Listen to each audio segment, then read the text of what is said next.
إنا نحن نزلنا الذكر وإنا له لحافظون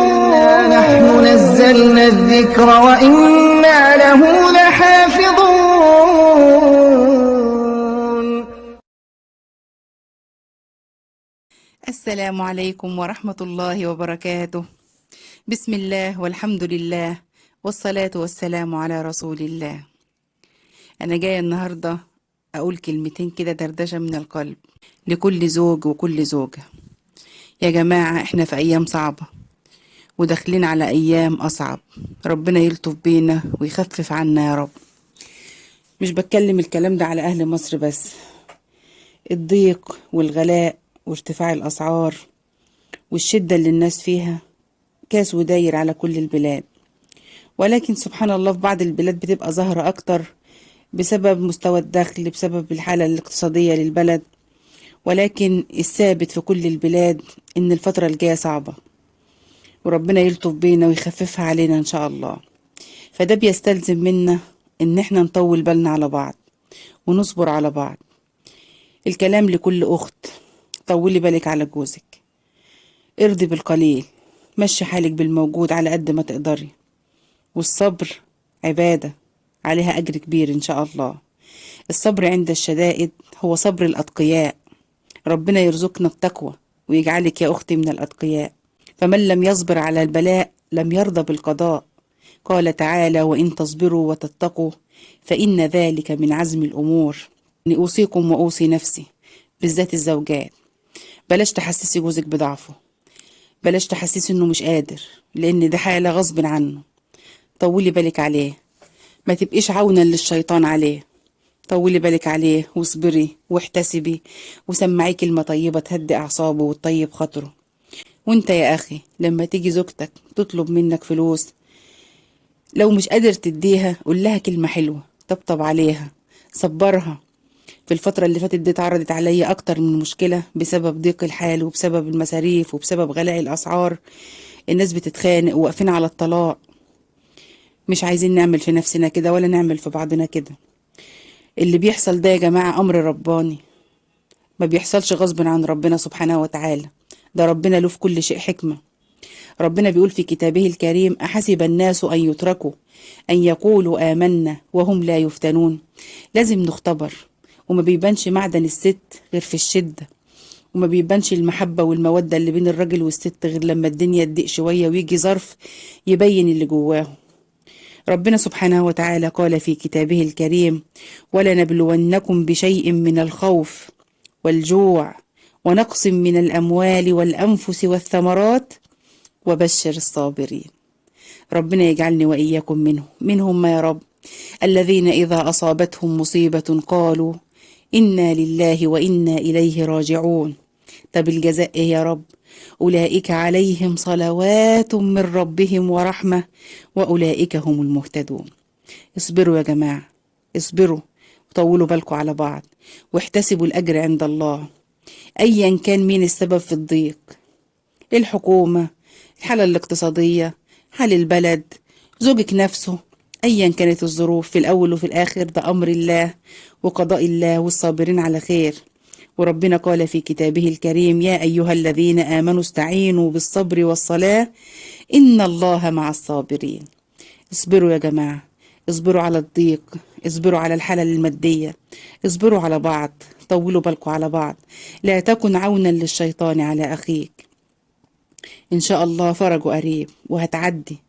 ودايما خلي على لسانكم الحمد لله، لئن شكرتم لأزيدنكم.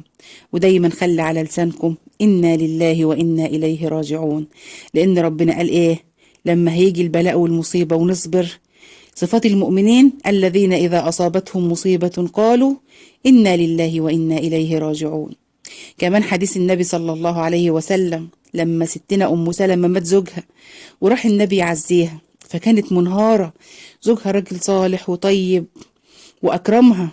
فسيدنا النبي صلى الله عليه وسلم قال لها: اصبري واحتسبي وقولي إنا لله وإنا إليه راجعون، اللهم أجرني في مصيبتي واخلفني خيرا منها.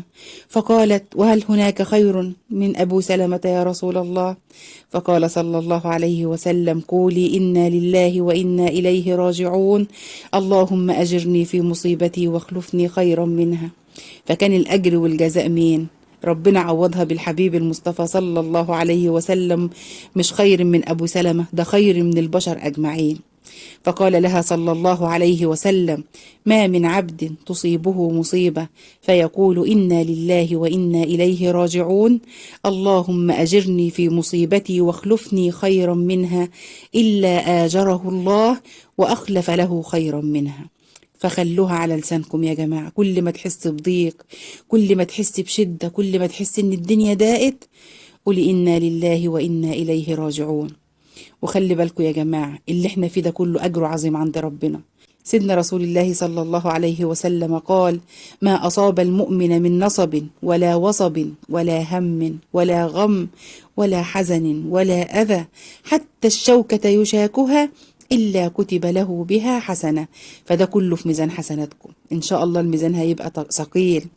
ولكن أصلحوا ما بينكم وبين الله يصلح لكم ما بينكم وبين الناس. لما تلاقي جوزك قلب عليكي اعرف انه من ذنوبك، استغفري شوية. لما تلاقي مراتك ضربة بوز والدنيا ضيقة وحالتكوا كرب ومخنوقين من بعض ومش طايقين بعض، استغفر شوية، ربنا هيفرجها. ربنا في كتابه الكريم بيقول: ولو أن أهل القرى آمنوا واتقوا لفتحنا عليهم بركات من السماء والأرض ولكن كذبوا فأخذناهم بما كانوا يكسبون. يا جماعة والله اللي احنا فيه ده من ذنوبنا. مش عايزين نرمي الحمل على الحكام ولا على اللي حوالينا، ولا ارمي الحمل على زوجك اصله مقصر، اصله ما بيشتغلش. ارمي الحمل على نفسك. وانت يا اخي ارمي الحمل على نفسك، دور في ذنوبك، شوف انت مقصر في ايه. أصلحوا ما بينكم وبين الله يصلح لكم الله ما بينكم وبين الناس. احنا قليل التقوى، احنا بعاد عن ربنا، عشان كده ربنا سبحانه وتعالى بيسلط علينا الظروف، بيسلط علينا أهلنا، بيسلط علينا حكامنا، بيسلط علينا كل حاجة عشان ربنا سبحانه وتعالى يكفر ذنوبنا. ما أصابكم من مصيبة فبما كسبت أيديكم ويعفو عن كثير. ربنا لولا لطف ربنا ما سقى الكافر منها شربة ماء. فيا جماعة اتقوا الله، اتقوا الله. عايزين رزق؟ اتقوا الله. اكثروا من الاستغفار، اكثروا من الصلاة على رسول الله، اكثروا من لا حول ولا قوة إلا بالله. ربنا هيفرجها وهتتوسع وهيفك الكرب قريبا وعاجلا غير آجل يا رب. ربنا سبحانه وتعالى في كتابه الكريم بيقول: ومن يتق الله يجعل له مخرجا ويرزقه من حيث لا يحتسب، ومن يتق الله يجعل له من أمره يسرا، ذلك أمر الله أنزله إليكم، ومن يتق الله يكفر عنه سيئاته ويعظم له أجرا. فأبشروا خيرا واصبروا، سيرفع البلاء قريبا إن شاء الله. ومش عايزين نخرج من الأزمة دي وإحنا عندنا مشاكل، مش عايزين نخرج وإحنا متطلقين، مش عايزين نخرج وإحنا شايلين من بعض. بنت الأصول بتبان في الشدة يا جماعة، وابن الأصول المحترم المتربي بيبان في الوقت ده. اصبروا على بعض وطولوا بالكم على بعض، واحتسبوا، احتسبوا الشدة اللي انتوا فيها دي هتفرج وهتعدي على خير والله إن شاء الله. بس عايزين نخرج منها صابرين. من رضي فله الرضا وقضاء الله نافذ، ومن سخط فله السخط وقضاء الله نافذ. يبقى لنخرج منها واحنا سخطين.